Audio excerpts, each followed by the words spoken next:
Păi am venit să nu ne oprească netul, să ei ne pune pirateria la muzică, la jocuri, la filme, așa, și să ne dea, cum zice, ei să ne oprească toată netul.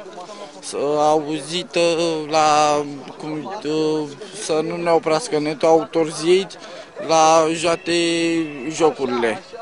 Și am venit aici să stăm acta. Ce înseamnă acta? Acta ne oprească autorzice, să, cum zice, să ne zică la ei că înseamnă că să avem autorizi la ei. Tu ești de acord cu pirateria? Cam da. De ce?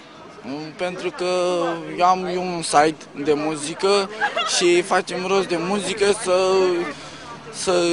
cum zice, să zice la ei,